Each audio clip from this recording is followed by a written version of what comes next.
जिसका नाम है निर्धनता, पॉवर्टी। ये बहुत इंपॉर्टेंट टॉपिक है और इससे जैसा कि आप जानते हैं कि झारखंड एकेडमिक काउंसिल का जो एग्जाम पैटर्न है वो मल्टीपल चॉइस क्वेश्चन है, तो इससे बहुत सारे सवाल इससे बनते हैं। तो इसके बेसिक कंसेप्ट को समझने के लिए हम सबसे पहले इसका लक्षण समझेंगे। निर्धनता क्या है, निर्धनता के लक्षण कौन कौन से हैं, निर्धनता के प्रकार। तो निर्धनता एक ऐसा शब्द है जिसकी कोई व्यापक परिभाषा नहीं है। ये जगह समय के साथ साथ यानी स्थान और समय के साथ साथ इसमें बदलाव होता है। अगर हम एक छोटी सी कहानी के माध्यम से समझें, आप NCERT का बुक खोलेंगे, निर्धनता वाले टॉपिक में आप देखेंगे कि उसमें एक बच्चे की कहानी दी गई है, दो बच्चों की कहानी, जिसका नाम है अनु और सुधा। इस कहानी से हमें ये शिक्षा मिल जाती है कि गरीबी किसे कहते हैं और गरीबी क्या होती है। दो बच्चे हैं, दोनों का बर्थ एक ही समय होता है। एक के माता पिता फैशन डिजाइनर हैं, दोनों ही माता पिता दोनों ही काम काजी महिला पुरुष हैं, दोनों ही पैसे कमाते हैं और एक बच्चे को बहुत अच्छे तरीके से परवरिश मिलती है, उनको पसंद का स्कूल मिलता है, पसंद का उनको कोर्स मिलता है, आगे चल करके एक बहुत बड़ी फैशन डिजाइनर वो भी बन जाती है। एक बच्ची सुधा की जीवन की कहानी उसमें दी गई है कि उसका जन्म एक ऐसे समय में होता है जब उसकी माँ ईंट भट्ठे में काम कर रही होती है। वहीं काज के दौरान उसकी प्रसव पीड़ा होती है, वहीं बच्चे को जन्म देती है और रोजगार छिन न जाए इस वजह से बच्चे को वहीं पालने में कपड़े से बांध करके सुला करके फिर काम में लौट जाती है। चाह करके भी वो बच्चे को स्कूल नहीं भेज पाती है और इस वजह से वो छोटे छोटे खिलौनों से, टूटे फूटे पत्थरों ईंटों से खेलने सीख लेती है। इसका मतलब ये है कि ये अपने आप को जीवन को मतलब जिसके पास कुछ साधन नहीं हो, न खिलौना है, न कपड़ा है, न खाना है, अभाव में जीना सीख लेती है। यूं कहें कि अभाव में जीना सीख लेती है। इसके पास बहुत अच्छा हुनर है। जब वो नृत्य करती थी, कहीं कोई गाना बज रहा हो, वो नृत्य करती थी, उसकी भाव भंगिमाएं बहुत अच्छी थी, लेकिन वो एक अच्छी नृत्यांगना बन सकती थी अगर उसके माता पिता पैसे वाले होते, उनके माता पिता कामकाजी महिला पुरुष होते, उनके माता पिता अगर उनको एक अच्छे स्कूल में दाखिला करवाते, लेकिन ऐसा हुआ नहीं। इसके पीछे कारण क्या है? तो गरीबी। अब आप समझ गए होंगे कि गरीबी क्या है। तो गरीबी का मतलब ये है कि अभाव में जीवन जीना। लेकिन जैसे क्या एक भारत का व्यक्ति जो सामान्य मिडिल क्लास फैमिली है, अगर वो USA चला जाता है, तो क्या USA में भी वो मिडिल क्लास फैमिली के तर्ज पर उसको रखा जाएगा? नहीं। तो कहने का मतलब है कि वहां वो गरीब हो जाएगा, क्योंकि भारत में एक 25,000 रुपये प्रति माह कमाने वाला व्यक्ति को हम एक लोअर मिडिल क्लास मान सकते हैं, लेकिन वही 25,000 में अमेरिका में उसका कुछ भी नहीं होगा। इसका मतलब ये है कि गरीबी की परिभाषा समय के साथ साथ बदलती जाती है। तो हम पढ़ते हैं कि गरीबी के लक्षण क्या है।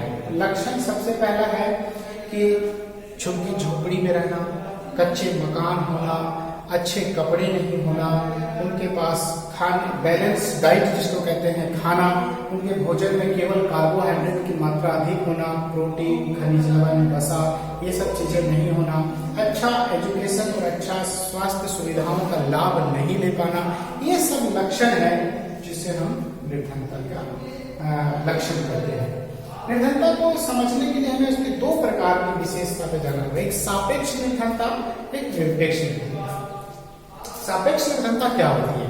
तो सापेक्ष निर्धनता हमें ये बताता है कि दो या दो से अधिक व्यक्तियों के बीच में जो आय की असमानता है।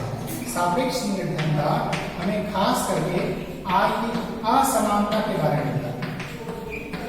यह असमानता आप आगे चल करके पढ़ेंगे कि भारत में आय की असमानता सबसे अधिक है।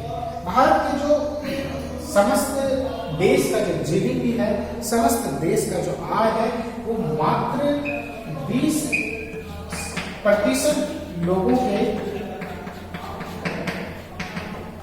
पास इसका 55% हिस्सा है, यानी कि जीडीपी का कितना परसेंट? 55% हिस्सा। जीडीपी का 55% हिस्सा केवल 20% लोगों के पास। आप सोच सकते हैं। और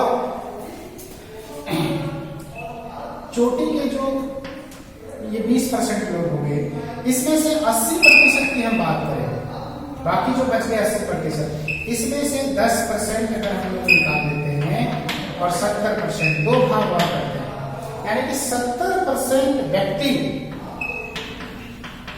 और जीडीपी में उनका हिस्सा 8.7 यानी 8% मान लीजिए। ये अप्रोक्सीमेटली डाटा है, एग्जैक्ट नहीं है। 70% व्यक्ति और जीडीपी का 8%, समझिए कितने गरीब हैं।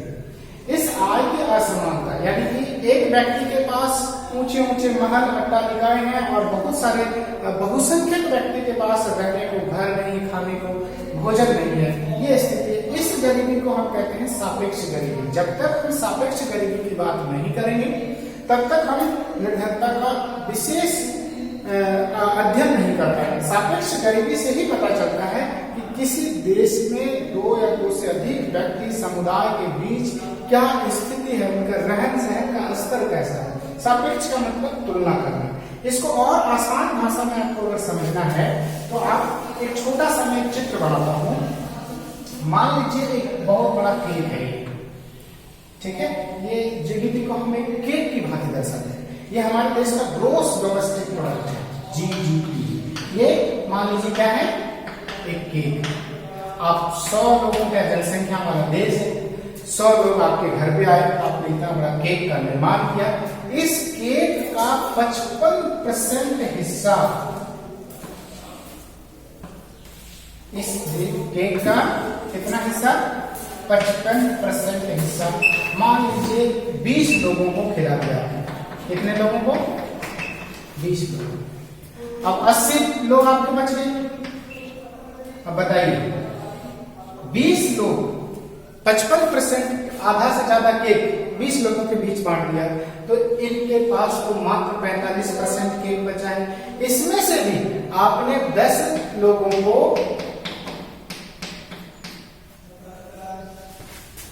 मान लीजिए ये हिस्सा और दे दिया, 35%, यानी कि 90% आपका धन, आपका केक खत्म हो गया। ठीक है। कितने लोगों में? 20 और 10 30। आपने घर पे एक पार्टी रखा, आपने केक का 100 लोगों को बुलाया, 55% हिस्सा केक का 20 लोगों के बीच बांट दिया, 35% हिस्सा केक का 10 लोगों के बीच बांट दिया। अब आपके पास लोग बचे हैं 70 जिनको आपको केक खिलाना। केक कितना बचा है? 55 और 35 यानी कि 10%। केक का 10% हिस्सा आपको 70 लोगों के बीच बांटना है। तो इनकी स्थिति और इनकी स्थिति, जिस तरह से ये अंतर है, उसी को हम सापेक्ष गरीबी कहते हैं। तो सापेक्ष गरीबी का सीधा संबंध है, बोर्ड एग्जाम में क्वेश्चन आता है कि आय की असमानता, आय की असमानता, आय की असमानता का संबंध किससे है? 3 ऑप्शन आएंगे, निर्धनता से, सापेक्ष निर्धनता से, निरपेक्ष निर्धनता से, चौथा ऑप्शन आएगा उपयुक्त सभी। तो आपको आय की असमानता का संबंध किससे है? सापेक्ष गरीबी। इसके बाद हम आते हैं निरपेक्ष गरीबी। निरपेक्ष निर्धनता क्या है?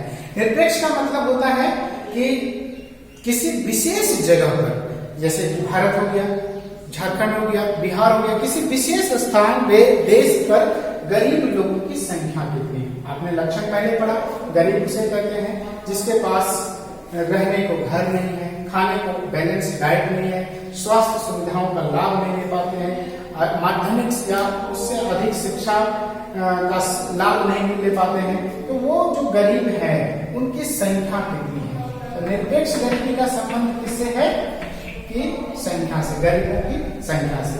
UNDP, united national development programme ने भी गरीबी को 2 तरीके से मापा है, एक आय गरीबी, एक मानव गरीबी। इसमें भी ठीक इसी तरह सापेक्ष और निरपेक्ष की बात करता है। आय गरीबी का मतलब है न्यूनतम जीवन स्तर जीने के लिए जो धन की आवश्यकता होती है वो भी नहीं है, उसको हम कहते हैं आय गरीबी। एक है मानव गरीबी। मानव गरीबी का अवधारणा का मतलब है वही सापेक्ष कि न्यूनतम स्तर तो ये जी लेते हैं, लेकिन उनके साथ साथ अन्य लोगों के साथ अगर तुलना करें तो उनका रहन सहन, जीवन स्तर किसी का बहुत अधिक और किसी का बहुत कम होता है, तो इसको हम मानव गरीबी कहते हैं। ये यूएनडीपी का अवधारणा है। भारत के संबंध में पढ़ते हैं सापेक्ष गरीबी, निरपेक्ष गरीबी। समझ लिया? सापेक्ष का मतलब, सापेक्ष का संबंध आय की असमानता से, निरपेक्ष का मतलब संख्या से। मापने की विधि क्या है, कैसे पता लगाएंगे कि कोई गरीब है? देखिए, एक लक्षण तो दिखता है कि भाई जिसके पास आवास, पक्का आवास नहीं है, अच्छा रोजगार नहीं है, अच्छे कपड़े नहीं है, उसके बच्चे को अच्छा खाना नहीं मिल पा रहा है, अच्छे स्वास्थ्य सुविधाओं का बड़े हॉस्पिटल में इलाज नहीं करा पा रहा है, तो इसका मतलब वो निर्धन है। लेकिन इसका क्या मापने का कोई तरीका है? तो निर्धनता की मापने की विधि के बारे में हम पढ़ेंगे। जैसा कि पहले भी मैंने बताया, निर्धनता शब्द एक ऐसा है जो डिबेटेबल है। इसमें एक बहस की बात है कि इसका कोई फिक्स पैमाना नहीं।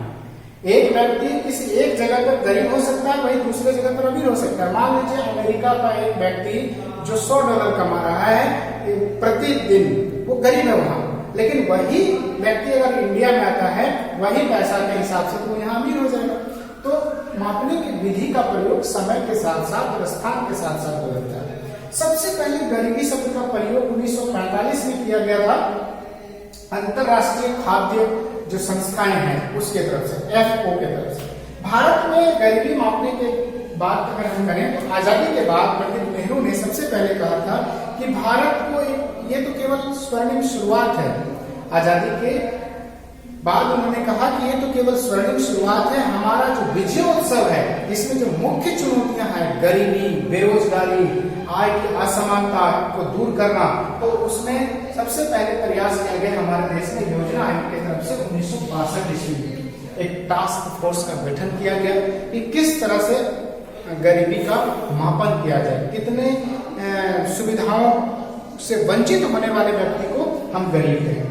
तो 1962 ईस्वी में योजना आयोग ने एक टास्क फोर्स का गठन किया। इसके बाद फिर 1978 ईस्वी में हमारे योजना आयोग ने गरीबी मापने का एक कैलोरी आधारित विधि का प्रयोग किया। ये क्वेश्चन आता है, भारत में ऊर्जा कैलोरी आधारित विधि का प्रयोग किया जाता है, गरीब किसे माना जाए? तो एक न्यूनतम आवश्यकता जो भोजन की होती है, तो इस पर काफी बहस का चर्चा हुआ। तो ये देखा गया कि अलग अलग जलवायु के आधार पे, अलग अलग आयु क्षमता के आधार पे, अलग अलग स्थान के आधार पे, जैसे ग्रामीण क्षेत्र में रहने वाले को बहुत अधिक ऊर्जा की जरूरत होती है क्योंकि वो हार्ड वर्क करता है, वही शहरी क्षेत्र में जो हार्ड वर्क कम है उनको कम ऊर्जा की जरूरत पड़ती है। बच्चे जो 300 कैलोरी तक भोजन पर्याप्त होते हैं, कुछ बहुत अधिक कर्मठ कार्यशील व्यक्ति 3600 कैलोरी तक उनको प्रतिदिन ऊर्जा की जरूरत होती है। तो इस तरह से 300 से लेकर के 3600 कैलोरी तक की हमारे देश में चर्चा की, इसका एक एवरेज निकाला गया। इस आधार पर भारत में गरीबी मापने के लिए दो धारणा का प्रयोग किया गया, 2100 और 2400। जो शहरी क्षेत्र में व्यक्ति हैं और जो ग्रामीण क्षेत्र में, इसका एवरेज 2300 कुछ आया था, उसको राउंड फिगर करके 2400 किया, इसका 2053 आया था, इसको राउंड फिगर करके 2100 कर दिया। तो ये हमारे देश में तय हुआ कब? 1978 में हमारे देश का गरीबी मापने का तरीका है कि एक न्यूनतम कैलोरी डिसाइड किया गया और इस इतना कैलोरीज तक का भोजन भी अगर कोई नहीं प्राप्त कर पाता है, कहां पर? शहरी क्षेत्र में, तो उसे हम गरीब कहेंगे। अब इसी के आधार पर समय के साथ साथ जैसे 2100 कैलोरीज भोजन पाने के लिए मान लीजिए 1999 में 300 रुपया महीना लगता था, तो 300 रुपया महीना कमाने वाला व्यक्ति गरीब नहीं माना जाएगा। वही 2010 की बात करें तो 2100 कैलोरीज भोजन प्राप्त करने के लिए उसे 1000 रुपए की जरूरत पड़ती थी। तो यानी कि समय के साथ साथ इसका उपभोग व्यय जिसको कहते हैं, एक तो कैलोरी आधारित विधि हो गया और इस कैलोरी को प्राप्त करने के लिए हमें धन की आवश्यकता पड़ेगी, खर्च करनी पड़ेगी, उसको कहा गया न्यूनतम उपभोग व्यय। ये समय के साथ साथ डाटा बदलता जाता है कि 2100 कैलोरीज पाने के लिए कितना हमें व्यय करना पड़ेगा, 2004 में कितना व्यय करना पड़ता, 10 में कितना करना पड़ेगा, 2020 में कितना पड़ेगा। तो इसी के आधार पे हमारा न्यूनतम उपभोग व्यय जो है वो योजना आयोग, आपको ध्यान होगा अभी इसका नाम 1 जनवरी 2015 से नीति आयोग हो गया है, तो उसके अनुसार ये डिसाइड हो जाता है। तो ये जो 1978 ईस्वी में कैलोरी आधारित विधि का प्रयोग किया गया, इसको हम निर्धनता लाइन कहा गया। ये क्या कहा गया? पॉवर्टी लाइन, निर्धनता रेखा। तो इससे ये डिसाइड हो गया कि निर्धनता रेखा क्या है। तो 2100 कैलोरीज और 2400 कैलोरीज। ग्रामीण क्षेत्र में जिसको 2400 कैलोरीज से कम भोजन प्राप्त होता है उसे हम गरीब मानेंगे। शहरी क्षेत्रों में 2100 कैलोरी से कम भोजन प्राप्त होता है उसे गरीब मानेंगे। इससे अधिक वाले निर्धनता है। इस निर्धनता रेखा का निर्धारण में एक बहुत बड़ी समस्या ये है, जैसे देखिए मैं आपको बताता हूँ, एक छोटा सा कल्पना कीजिए निर्धनता रेखा। मान लीजिए ये 2100 कैलोरी है निर्धनता रेखा का एक पैमाना, ये हमारा पॉवर्टी लाइन। कुछ व्यक्ति जो इसके बहुत नीचे हैं, 2100 2400 कुछ भी हो सकता है, हम कुछ भी मान सकते हैं। मान लीजिए न्यूनतम उपभोग व्यय है 1000 रुपये, 800 700। कुछ का जीवन स्तर उनसे बहुत नीचे और कुछ एकदम इससे सटे हुए, यानी कि गरीब तो है। जैसे मान लीजिए जिसको 2350 कैलोरी मिल रहा है वो भी गरीब है, और किसी को 400 ही कैलोरी 800 ही कैलोरी मिल रहा है वो तो बहुत गरीब है। तो कहने का मतलब इस निर्धनता रेखा की सबसे बड़ी कमी है कि या तो वो इस पार है या उस पार है। जैसे पास और फेल, कोई 100 में से 1 नंबर लाया वो भी फेल है, और कोई 100 में से 32.5 नंबर लाया वो भी फेल है। तो क्या 1 और 32.5 को एक कैटेगरी में रख सकते हैं? नहीं रख सकते। इसलिए निर्धनता रेखा का, जैसे एक निर्धनता रेखा से ऊपर नीचे अप डाउन होने वाला परिवार, इसका ये जो निर्धनता रेखा है इसको चिरकालिक निर्धन कहते हैं। चिरकालिक निर्धन, यानी कि हमेशा के लिए वो निर्धन है, बहुत ही दयनीय स्थिति है। उनके पास झुग्गी झोपड़ी है, बांस के, मिट्टी के कच्चे मकान है, कोई रोजगार नहीं है। तो इस तरह से उनका आय का लंबे समय तक उनके आय में वृद्धि होने का कोई चांस नहीं है। इसको हम चिरकालिक निर्धन कहते हैं। कुछ अल्पकालिक निर्धन होते हैं। इस तरह के जो लोग हैं, ये जो मैंने दिखाया है, ये अप डाउन का मतलब है कभी कभी वो निर्धनता रेखा से ऊपर उठ जाते हैं, कभी कभी कम। इसमें खास करके किस तरह के लोग होते हैं? जो मौसमी बेरोजगार वाले होते हैं, मौसम आधारित जिनको रोजगार मिलता है। जैसे मान लीजिए किसी खास विशेष मौसम में उनको रोजगार मिला तो उनकी आजीविका का आय बढ़िया साधन हो गया, उनकी आमदनी बढ़ गई, तो वो एक समय के लिए अपना जीवन स्तर को ऊंचा उठा लिए। एक समय के पश्चात जैसे उनका रोजगार चला जाता है वैसे ही उनकी स्थिति खराब हो जाती है और वो वापस गरीब हो जाते हैं। यानी कि ये ऐसा वर्ग है, और भारत में ऐसे वर्ग की संख्या बहुत अधिक है, जिसको हम लोअर मिडिल क्लास कहते हैं, निम्न मध्यम वर्गीय। तो ऐसे कंडीशन में वो कुछ समय के लिए अच्छे हो जाते हैं, वापस कुछ समय के लिए बेरोजगार होते हैं, उनकी आमदनी कम हो जाती है। तो ये मौसम आधारित, जो जैसे चीनी मिल में काम करने वाले लोग हैं, जब तक गन्ना की खुदाई हो रही है, गन्ना का खेती हो रहा है, तब तक उनको रोजगार मिलता है। जैसे भारत में जहाँ केवल वर्षा आधारित जो खेती होती है, वर्षा आधारित खेती, वर्ष में एक बार खेती होती है, उनको रोजगार मिलता है, उनका आय बढ़ जाता है। जैसे रोजगार साधन खत्म, आजीविका खत्म। तो इस तरह के निर्धन लोग होते हैं। कुछ है जो निर्धनता रेखा से जरा सा ही ऊपर है, और कुछ है जो निर्धनता रेखा से बहुत ऊपर है। जैसे अभी मैंने आपको एक उदाहरण दिया था, चोटी के 10-20% लोग हैं तो इनको बहुत हाईएस्ट, उनका जीवन स्तर बहुत ऊंचा है। और कुछ ही लोग हैं, जैसे मान लीजिए 2450 कैलोरी पाने वाले, वो तो कभी निर्धनता रेखा में आएंगे नहीं, लेकिन फिर भी वो बहुत अच्छी स्थिति उनकी नहीं है। कोई बड़ा घर में दुर्घटना या किसी बड़ा चिकित्सा इलाज के लिए उनके पास पैसे नहीं होते, तो वो भी निर्धनता रेखा में उनको शामिल करना चाहिए। तो ये काफी डिबेटेबल विषय है। 1989 ईस्वी में डीटी लकड़ावाला समिति ने का गठन किया गया, जिसके अध्यक्ष थे लकड़ावाला, एक आयोग का गठन किया गया योजना आयोग की तरफ से।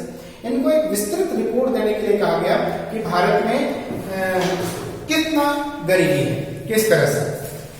तो इन्होंने 1993 में अपनी रिपोर्ट प्रकाशित की। लकड़ावाला समिति 1979 में इसका गठन किया गया।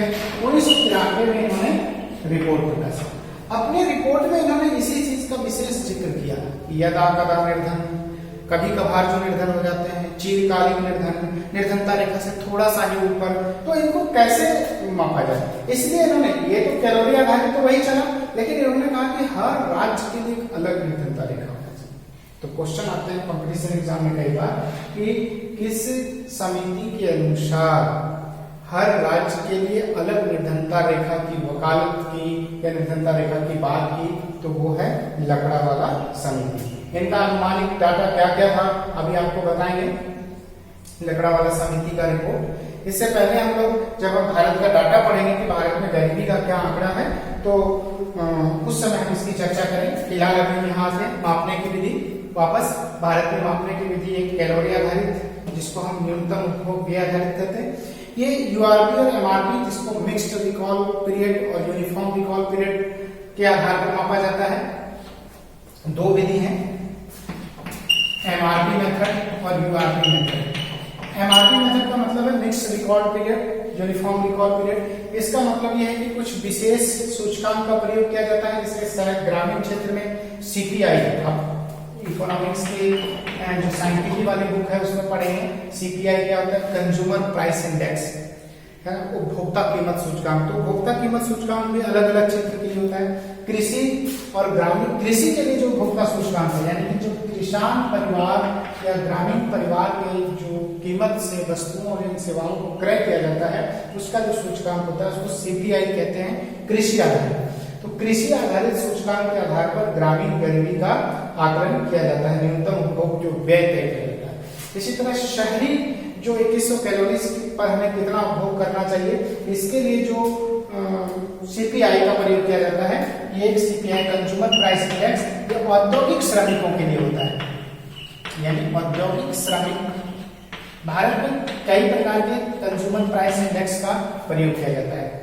कृषि सीपीआई, औद्योगिक श्रमिक सीपीआई। इसका मतलब है कि कंज्यूमर प्राइस इंडेक्स किसका, औद्योगिक श्रमिक। तो जो औद्योगिक शहरी क्षेत्र में या औद्योगिक क्षेत्र में जो कर्मचारी काम कर रहे हैं, वो अपना दैनिक जीवन के उपभोग के लिए वस्तुओं का जो क्रय करते हैं, उसको किस कीमत पर क्रय करते हैं, उसका जो एवरेज कीमत होता है उसको सीपीआई कहते हैं। इसी के आधार पर 2100 कैलोरीज का न्यूनतम उपभोग व्यय तैयार किया जाता है। अभी आगे हम पढ़ेंगे कितने उपभोग व्यय का इसका प्रयोग किया, इसका डाटा मैं आपको बताऊंगा। इसके बाद ये MRP URP mix recall period, यानी कि समय समय पर पूछताछ करके पता लगाने के लिए। तो ये जो एमआरपी और यूआरपी जो है, इसमें अलग अलग वस्तुओं को शामिल किया जाता है, कहीं खाद्यान्न वस्तु, कपड़े, जूते, ये समय के आधार और राज्य के आधार पर बदलता जाता है। इस विधि का जो सर्वे होता है, यानी कि क्वेश्चन एक लाइन में इस तरह से है कि गरीबी का जो डाटा का आकलन होता है वो कौन करता है। तो भारत में इसकी एक संस्था है जिसको हम कहते हैं NSSO, national sample survey organisation, यानी कि राष्ट्रीय प्रतिदर्श सर्वेक्षण संगठन। इसका नाम बदल के NSO कर दिया है, राष्ट्रीय प्रतिदर्श ऑर्गेनाइजेशन। तो ये NSSO जो है, ये गरीबी का या निर्धनता का, गरीबी का आंकड़ा एकत्र करता है, सर्वे करता है? मिक्स रिकॉल, समय से मिक्स मिला करके यूनिफॉर्म रिकॉल पीरियड के आधार पर, और इसी आंकड़े को आधिकारिक रूप से, क्वेश्चन सीधा सा कि भारत में गरीबी का अनुमान कौन लगाता है, अनुमान लगाने का काम है NSSO, लेकिन उसको अधिकृत रूप से जारी करने का काम है योजना आयोग। तो भारत में गरीबी के डाटा को कौन प्रकाशित करता है, योजना आयोग। कौन अनुमान लगाता है, NSSO। ठीक है, किसके आधार पर लगाता है, कैलोरी आधारित उपभोग विधि, जिसको हम न्यूनतम उपभोग व्यय मूल्य भी कहते हैं। ठीक है, इसके बाद अब हम लोग पढ़ेंगे, अभी आगे आपको बताएंगे कि किस तरह से न्यूनतम कैलोरीज उपभोग समय के साथ साथ बदलता जाता है। लकड़ावाला समिति का रिपोर्ट का डाटा भी बताएंगे आपको। उससे पहले हम थोड़ा सा जान लें कि गरीबी का कारण क्या है। क्या गरीबी कोई अपनी इच्छा से तो लेना चाहता है अपने घर का, तो गरीबी के कौन कौन से प्रमुख कारण है, ये इस पर हम ध्यान देते हैं। गरीबी के कारण क्या है? तो सबसे बड़ा जो कारण है, भारत में राजनीतिक, सामाजिक, आर्थिक भेदभाव। भारत में गरीबी का जो सबसे बड़ा कारण है राजनीतिक, सामाजिक, आर्थिक भेदभाव, जिसको असमानता का जो जन्म है, उदय है, उसमें ये सब कारण है। अभी भी भारत में राजनीतिक क्षेत्र में हर कोई, अगर कोई राजनीति में अपना कैरियर बनाना चाहे, मैं चाहूंगा कि चलो मैं विधायक का चुनाव लड़ूं, संभव नहीं है। उसके लिए आपको बहुत गलत रास्ते से भी जाना पड़ता है। सही लोगों को पहचानता है कि कोई वोट ही नहीं देगा। सामाजिक भेदभाव, बहिष्कार है, छुआछूत, ऊंच नीच, जात पात, इस तरह के आर्थिक भेदभाव है। इसके बाद एक सबसे बड़ा कारण है हमारे देश में गरीबी का, निर्धनता का जो कारण है। इस कारण पर हम व्याख्या करेंगे कि इसके मुख्य कारण क्या है। निर्धनता के सबसे बड़ा कारण राजनीतिक, सामाजिक, आर्थिक भेदभाव हो गया। इसके बाद देखिए जनसंख्या का दबाव। भारत के पास जो खनिज संसाधन है वो तो सीमित है, भारत का जो भौगोलिक क्षेत्रफल है वो सीमित है, लेकिन निरंतर भारत में जनसंख्या के बहुत तेज गति से जो वृद्धि हुआ है। कहाँ हम आजादी के समय 36 करोड़ थे 1951 और हम 130 करोड़ के आसपास। तो 36 करोड़ और 136 करोड़ यानी कि लगभग 70 साल में 100 करोड़ जनसंख्या बढ़ गई। भारत की जनसंख्या ऑस्ट्रेलिया की कुल जनसंख्या जितनी है उतना यहाँ प्रत्येक 10 साल में जनसंख्या बढ़ गई। तो ये जो जनसंख्या की जो वृद्धि है, ये इसका दबाव है किस पर? संसाधनों पर, खेतों पर। खास करके ग्रामीण क्षेत्र में जो संयुक्त परिवार का जो विघटन होता है, उससे खेतों का जो बंटवारा होता है, जमीन परिसंपत्ति का हिस्सा बढ़ जाना, तो ये जनसंख्या का जो बहुत अधिक दबाव है संसाधनों पर, इससे लोगों का आय का स्रोत कम हो जाता है और लोग गरीब हो जाते हैं, बेरोजगार हो जाते हैं। एक बड़ा कारण है निम्न पूंजी निर्माण। पूंजी निर्माण क्या है? पूंजी का निर्माण कौन कर सकता है? पूंजीपति कौन बन सकता है? जिसकी आय अधिक हो। भारत में सबसे बड़ा कारण ये बेरोजगारी भी है। जब बेरोजगारी अधिक है तो अधिक आय नहीं है। अधिक आय नहीं होने से मतलब इन दोनों का एक दूसरे से संबंध है। आय अधिक होगा, रोजगार मिलेगा तो आय होगा, आय होगा तो पूंजी निर्माण होगा, पूंजी निर्माण होगा तभी वो परिसंपत्ति का निर्माण करके अपनी स्थिति को सुधार सकता है। जबकि भारत में जब बेरोजगारी है तो बेरोजगारी अधिक होने से न तो लोगों को आय बढ़ता है, न उनको अपनी पूंजी निर्माण में वृद्धि कर सकते हैं, जिससे देश का विकास रुक जाता है, गरीबी अधिक हो जाता है। तो ये सबसे बड़ा कारण है निम्न पूंजी निर्माण। अब एक छोटा सा एग्जांपल लीजिए, एक झोपड़पट्टी में रहने वाला बेरोजगार, किसी तरह से दिहाड़ी मजदूर करने वाला, दिहाड़ी मजदूर समझ रहे हो, यानी कि प्रत्येक दिन उसको काम मिलता है, कल के काम का कोई गारंटी नहीं है। तो ऐसे व्यक्ति कैसे पूंजी निर्माण करेगा? उसका मजदूरी ही इतनी होती है कि वो अपने परिवार का केवल भरण पोषण कर सकता है। उसको कोई अवकाश नहीं मिलता है, कोई स्वास्थ्य सुविधाएं नहीं मिलती। अगर वो बीमार हो जाता है, उसकी आमदनी बंद हो जाती है, तो ऐसी स्थिति में पूंजी निर्माण संभव नहीं है। इसलिए गरीबी के बारे में कहावत भी है कि एक गरीब गरीबी में पलता है, गरीबी में बढ़ता है और गरीबी में ही मर जाता है। ये किसानों के, भारतीय ग्रामीण किसान के बारे में भी कहावत है कि किस तरह ऋणग्रस्तता जिसको कहते हैं, इसका भी एक पॉइंट आप बना सकते हैं कि गरीबी का एक कारण है ऋणग्रस्तता। यानी कि जो एक परिवार है, छोटा किसान है, भूमिहीन किसान है, वो कुछ ऋण लेता है साहूकार से, समाज के कुछ प्रतिष्ठित लोगों से, और वो ब्याज देते देते इतना परेशान हो जाता है कि अंत में उसको अपनी थोड़ी बहुत परिसंपत्ति बेचना पड़ता है। ऐसी स्थिति में उसके घर पर बच्चे का जन्म होता है तो क्या है, ऋणग्रस्तता में ही जाती है। आगे ऋणग्रस्तता में ही पला बढ़ा, और इसीलिए कहते हैं कि गरीबी ही गरीबी का कारण बन जाती है। तो ये सारे इसके प्रमुख कारण हैं। राजनीतिक, सामाजिक, आर्थिक भेदभाव, जनसंख्या का दबाव, निम्न पूंजी निर्माण, बेरोजगारी, धन के वितरण की असमानता, बड़े बड़े फैक्ट्री में जो मजदूर हो उनकी स्थिति बहुत खराब है, उनको बहुत कम मजदूरी दर पे काम करवाया जाता है, और वहीं उसके कुछ एक विशेष वर्ग को बहुत अधिक मजदूरी मिलती है। तो देश में धन के वितरण की असमानता अधिक होने से भी गरीबी बहुत अधिक हो जाती है। ऋणग्रस्तता, ये सारे इसके प्रमुख कारण हो गए। अभी हम पढ़ेंगे निर्धनता निवारण, निर्धनता को कैसे दूर किया जाए। निर्धनता निवारण कार्यक्रम।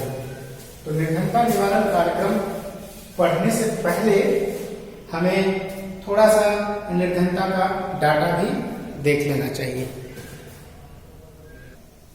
तो ये देखो बच्चों, मैंने ये डाटा आपको लिख दिया है, इसको आपको कॉपी करना है। अधिकतर क्वेश्चन इसी से आते हैं। भारत में गरीबी का जो समय समय पर अनुमानित डाटा है।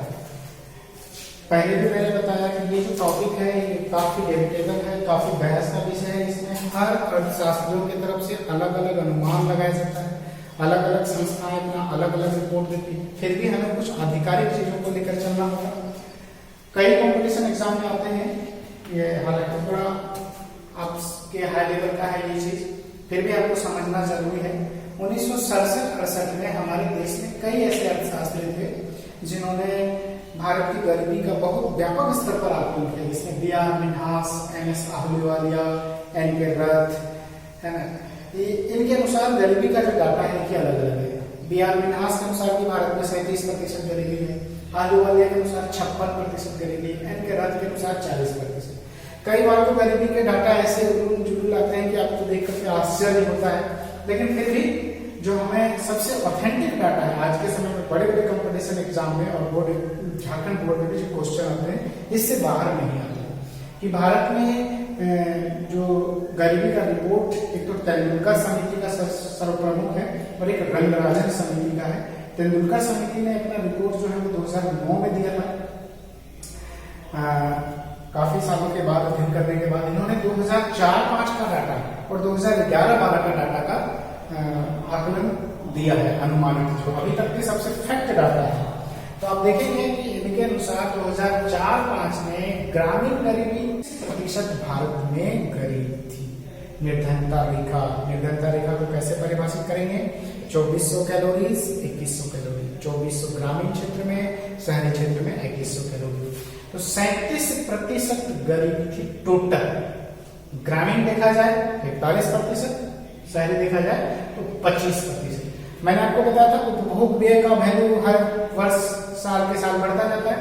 तो उस वर्ष 2004-05 में ग्रामीण जो 2400 कैलोरीज भोजन था उसके लिए 446 रुपया प्रति माह न्यूनतम उपभोग व्यय। इससे कम वाले गरीब, इससे अधिक वाले अमीर तो नहीं कहेंगे, यानी निर्धनता रेखा से ऊपर, उसको गरीब नहीं मानेंगे। शहरी क्षेत्र में वही भोजन प्राप्त करने के लिए 2100 कैलोरीज के लिए 578 रुपये। ये फैक्ट डाटा है, ये सबसे ऑथेंटिक डाटा है, इसी से क्वेश्चन आते हैं बड़े बड़े कंपटीशन एग्जाम में भी। इससे बाहर क्वेश्चन नहीं आता है, यही सबसे फैक्ट डाटा है। 2011-12 का उन्होंने रिपोर्ट दिया तेंदुलकर समिति का, उनके अनुसार टोटल गरीबी 21.9। ये कई बार क्वेश्चन आया है कि तेंदुलकर समिति के अनुसार, यानी कि 2012 के बाद जब से ये रिपोर्ट आया है तब से लेकर 2020 तक कम से कम 200 एग्जाम में क्वेश्चन आ चुका है कि तेंदुलकर समिति के अनुसार भारत में कितने प्रतिशत गरीबी है। तो कितने प्रतिशत है? 21.9। अब ये आता है कि 21.9% गरीबी शहरी ग्रामीण ये हाई लेवल में आता है। इतने आपको डिटेल में नहीं जाना, ये चीज आपको याद रखना है। समझने के लिए मैंने आपको लिख दिए हैं पूरे, ताकि आप बढ़िया से इस डाटा को उतार सकें, इसको नोट कर सकें। तो 25% आप देखेंगे ग्रामीण गरीबी घटा है, शहरी गरीबी भी घटा है, टोटल गरीबी भी घटा है। इसी तरह जो गरीबी घटने का दर है, आप सबसे ज्यादा जो गरीबी में कमी आई है उस राज्य का नाम है उड़ीसा। 57% गरीब जनसंख्या थी, उसको 36%, 34.कुछ% के आसपास आ गया, जो कि पहले भारत में पहले नंबर पे NSSO, national sample survey organisation. मैंने आपको बताया था कि ये सारा डाटा का जो आकलन का काम है, ये योजना आयोग इसको जारी करता है। ये तो हालांकि समिति का रिपोर्ट है, लेकिन भारत में जो गरीबी का फैक्ट डाटा है ये भी फैक्ट है 100%। लेकिन भारत में जो अधिकृत प्रस्तुति जो करता है, ये जो प्रस्तुति करने वाले हैं योजना आयोग है। तो योजना आयोग का जो मदद करता है सैंपल लेने में, NSSO national sample survey organisation, उसका 68वां जो दौर था, उसके आधार पर कुछ रिपोर्ट आया कि भारत में सर्वाधिक जो गरीबी है वर्तमान में, ये 2011-12 का ही रिपोर्ट है, उसमें है छत्तीसगढ़ 39.95। पहले उड़ीसा था अनुपात में, लेकिन अब छत्तीसगढ़ आ गया। दूसरे नंबर पे झारखंड है भारत में 36.96% गरीबी, सेकंड स्थान है। इसका मतलब आप अनुमान लगा सकते हैं कि झारखंड की स्थिति बहुत बढ़िया तो क्या कह सकते हैं, बहुत खराब कंडीशन है गरीबी के मामले में। 36.96 यानी कि 37% आबादी गरीबी रेखा से नीचे है, और उससे ऊपर थोड़ा बहुत ऊपर वाले पे बहुत कम जनसंख्या, वही केक वाली बात है। तीसरे नंबर पे बिहार है, चौथे नंबर पे उड़ीसा है, जो पहले उड़ीसा था।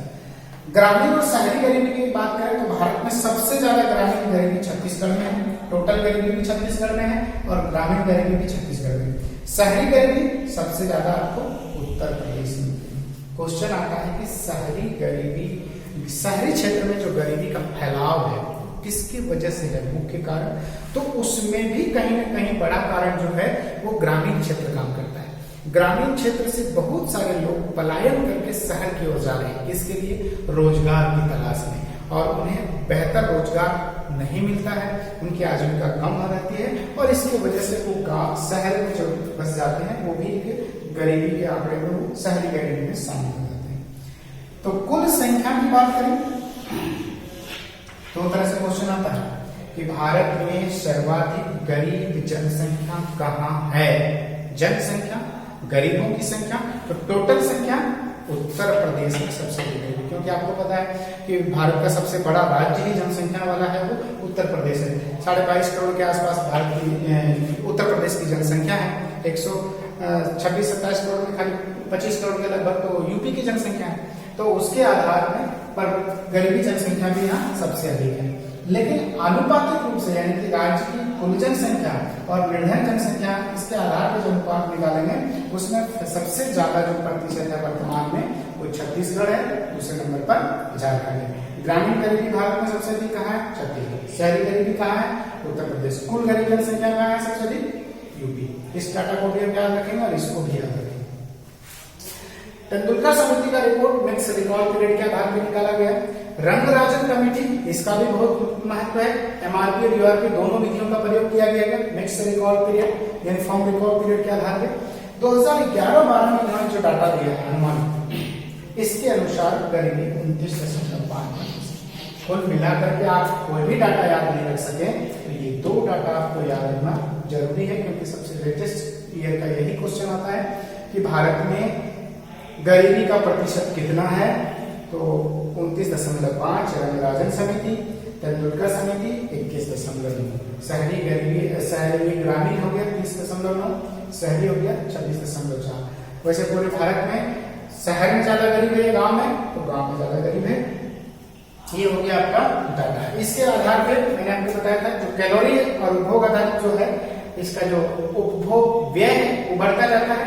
जैसे रंगराजन दोनों ये दोनों सेम है 2011-12 ये भी, लेकिन रिपोर्ट अलग अलग कमेटी का है। तेंदुलकर समिति के अनुसार 816 रुपया उपभोग खर्चा है, शहरी क्षेत्र में 1000 रुपया है, जबकि रंगराजन समिति कहती है कि नहीं 1460 रुपये तक जो कमा रहा है शहरी क्षेत्र में, जो उपभोग कर रहा है, कमा नहीं रहा सॉरी उपभोग कर रहा है, इस पर न्यूनतम उपभोग के लिए जो वस्तुएं हैं जो तय किया जाता है मिक्स रिकॉर्ड पीरियड। और इसमें शिक्षा को नहीं जोड़ा जाता है, क्योंकि सरकार शिक्षा और स्वास्थ्य फ्री में देती है, इसलिए इसमें केवल खाद्यान्न, कुछ कपड़े, जूते, ऐसी चीजों को लेकर के ये बनाया जाता है। बहुत बेसिक चीजें जो जीवन के लिए बहुत जरूरी है।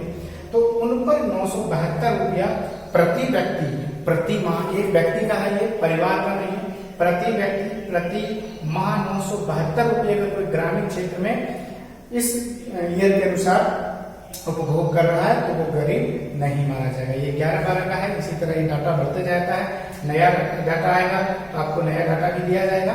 अभी मैंने आपको कहा गरीबी के बहुत सारे अनुमान हैं, सबके अनुमान किसी से मिलते नहीं। ये देखिए सेम है 2011-12, कहाँ 21%, कहाँ 29%, कहाँ 1000 रुपये, कहाँ 1407। तो सबका तरीका अलग अलग है। कोई मिक्स रिकॉल पीरियड पर आधारित है, कोई यूनिफॉर्म रिकॉल पीरियड पर आधारित है, कोई व्यय को ज्यादा प्रमुखता देते हैं, कोई सूचकांक का प्रयोग अलग अलग करते हैं। कृषि सूचकांक अलग है, औद्योगिक सूचकांक अलग है, शहरी सूचकांक अलग है। तो ये हमारे देश में गरीबी का डाटा है। अब हम पढ़ेंगे कि गरीबी को दूर करने के लिए कौन कौन से गरीबी निवारण कार्यक्रम चलाए गए हैं, निर्धनता निवारण कार्यक्रम क्या क्या है। तो बच्चों, मैंने कहा निर्धनता निवारण कार्यक्रम के बारे में, तो जैसे जैसे सरकारें बदलती है, सभी सरकार का अलग अलग रूपरेखा तैयार होकर के गरीबी को दूर करने के लिए, निर्धनता को दूर करने के लिए अलग अलग कार्यक्रम चलाए जाते हैं। कुछ प्रमुख कार्यक्रम का मैंने नाम लिखा यहाँ जो आपके कोर्स में है। एकीकृत IRDP समन्वित ग्राम विकास कार्यक्रम है। ये 1978-79 में शुरू किया गया था। 75-25 का मतलब है ये केंद्र व राज्य का इसमें हिस्सा था। इतना बजट केंद्र सरकार खर्च करेगी, इतना राज्य सरकार खर्च करेगी। ये ग्रामीण विकास के लिए कार्यक्रम था। एक बड़ा कार्यक्रम है स्वर्ण जयंती ग्राम स्वरोजगार योजना, 1999 में शुरू किया गया। स्वर्ण जयंती ग्राम स्वरोजगार योजना। इसी तरह स्वर्ण जयंती स्वर्ण जयंती शहरी रोजगार योजना 1997 में शुरू किया गया। इन तीनों योजनाओं की प्रमुख विशेषता है कि इनमें केंद्र राज्य का हिस्सा 75-25 का अनुपात है। ये ज्यादा इंपॉर्टेंट नहीं है। ये जो दो सवाल है, दो क्वेश्चन है आपके आते हैं कि स्वर्ण जयंती ग्राम स्वरोजगार योजना, स्वर्ण जयंती शहरी स्वरोजगार योजना कब शुरू किया गया। शहरी 97 में, यानी कि पहले शहर से शुरुआत हुआ और गांव में 99 में हुआ। इस योजना से पहले बहुत सारी योजनाएं चल रही थी। उन सारी योजनाओं को इसमें मिला करके एक बहुत बड़ा व्यापक स्तर पर कार्यक्रम शुरू हुआ। जैसे IRDP को भी इसमें मिला गया। ट्राइस नाम का TRYS ये है ट्राइबल जो रूरल एरिया है उसके लिए जो आजीविका मिशन के तौर पर उनको लोगों को ट्रेन करने का, प्रशिक्षण करने के लिए कार्यक्रम था। एक गंगा कल्याण योजना था, मिलियन वेल स्कीम था, यानी कि 10 लाख कुआं योजना था। इस तरह सितारा योजना है, पाकड़ा योजना है। ये सारे कार्यक्रम, छोटे छोटे कार्यक्रम को मिलाकर के बहुत व्यापक स्तर पर कार्यक्रम चलाया गया 1999 में। स्वर्ण जयंती शहरी योजना भी इसी तरह कार्यक्रम चलाया गया। प्रधानमंत्री ग्रामोदय योजना 2000-2001 में चलाया गया। काम के बदले अनाज, ये कार्यक्रम, ऐसे कार्यक्रम की जोर क्यों दिया गया? क्योंकि भारत में जो गरीब जनसंख्या है, निर्धनता है, उनमें एक बहुत बड़ा दोष भी है कि उनका जो रहन सहन का स्तर बहुत नीचे होने के कारण उन पर मानसिक दबाव की वजह से या उनका एक अच्छा सोसाइटी नहीं मिलने की वजह से उनमें जुए, वेश्यावृत्ति या फिर चोरी, पैसे को दारू पी के खत्म कर देना, ये सब प्रवृत्तियां ज्यादा देखने को मिलती है। इसके वजह से सरकार के दिमाग में कुछ बहुत सारे दिहाड़ी मजदूर हैं, दिन भर काम किए, 100 रुपए का काम किए, 80 रुपए घर के लिए खर्च कर रहे हैं, तो 20 रुपए दारू के लिए खर्च कर रहे हैं। तो पैसे का मिसयूज नहीं हो और लोगों तक कम से कम उसका पोषण बढ़िया से हो, शरीर का पोषण। इसका दो प्रमुख उद्देश्य कि पैसे का मिसयूज नहीं हो और शरीर का पोषण हो। इसलिए उनको काम के बदले पैसे दे करके उनको अनाज दिया जाए ताकि बर्बाद हो। कहने का मतलब है कि हर सरकार, जो जैसा सरकार रहा, हर तरीके से जिसने जैसा सोचा गरीबी को कैसे दूर किया जाए, हर कार्यक्रम के तहत से गरीबी दूर करने के बहुत सारे प्रयास किए गए। कुछ लेटेस्ट कार्यक्रम का नाम भी मैंने लिख दिया है, इसको भी याद रखेंगे। मेक इन इंडिया, देश में स्वदेशी को बढ़ावा देने के लिए देश के उद्योगों को, कल कारखानों को मजबूती प्रदान करने के लिए कार्यक्रम चलाया गया ताकि हम आत्मनिर्भर ज्यादा बन सके। 2014 में मुद्रा योजना भी है जो 2015 में चलाया गया। इसका मतलब है कि जो व्यवसाय है, छोटे छोटे व्यवसाय प्रारंभ करने के लिए जो पैसे की जरूरत होती है, 50,000, 1 लाख, 5 लाख, इस तरह का एक स्कीम बनाया गया है। स्वयं सहायता समूह के माध्यम से भी उनको लोन दिया जाता है। जनधन योजना इसका एक बहुत बड़ा रोल प्ले हुआ है हमारे देश में, चाहे वो नरेगा हो, आपके फोकस इस पे करना होगा आगे चल के, इससे आपके क्वेश्चन आएंगे। तो जनधन योजना 2014 में शुरू किया गया। इसका सबसे बड़ा फायदा ये है कि डायरेक्ट बेनिफिट ट्रांसफर स्कीम। सरकार ने देखा कि सरकारें, बड़ी बड़ी सरकारें जो भी सत्ता में रही है वो मान चुकी है इस बात को कि सरकार की तरफ से जो गरीबी निवारण कार्यक्रम के जो स्कीम चलाए जाते हैं, जो धन खर्च किए जाते हैं, वो धीरे धीरे आम जनता तक वो बहुत कम मात्रा में पहुंचता है। इसलिए सरकार ने जनधन योजना के माध्यम से सभी को बैंक में खाता खुलाया गया है और ये कहा गया है कि जितने भी स्कीम है, चाहे नरेगा हो या और भी सरकारी सुविधा है, उनको डायरेक्ट बेनिफिट ट्रांसफर इसमें दिया जाए, ताकि बीच में जो बिचौलिए हैं या उनको परेशान करते हैं कंडीशन, तो वो स्थिति उनकी बढ़िया हो और उनको डायरेक्ट उसका लाभ मिले। इसके बाद है नरेगा पर हम फोकस करते हैं। 2 फरवरी 2006 को ये प्रारंभ हुआ था नरेगा। तो नरेगा क्या है, इसका शुरुआत कहाँ से हुआ, कैसे हुआ, इसके बारे में आपको समझना है। इसमें गरीबी को कम करने में देश में बहुत बड़ा योगदान दिया है। तो इसकी शुरुआत, ये महत्वाकांक्षी, बहुत देश की बहुत बड़ी महत्वाकांक्षी योजना है ये। 2 फरवरी 2006 से इसकी शुरुआत हुई। भारत के कुल 200 जिलों से इसकी शुरुआत की गई। कितने जिले से? 200 जिलों से। और इसका पहला जो प्रारंभ किया गया है आंध्र प्रदेश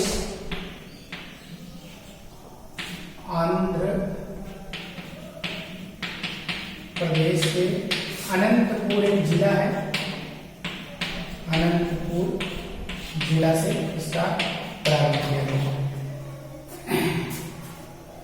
राष्ट्रीय ग्रामीण योजना, ये बहुत बड़ी महत्वाकांक्षी योजना है। ये एक योजना के साथ साथ सबसे बड़ी इसकी जो विशेषता, ये एक्ट है, एक कानून है, यानी कि इसके माध्यम से रोजगार मिलना ही मिलना है, तय करना पड़ेगा। 2 फरवरी 2006 से इसकी शुरुआत हुई। राष्ट्रीय ग्रामीण रोजगार गारंटी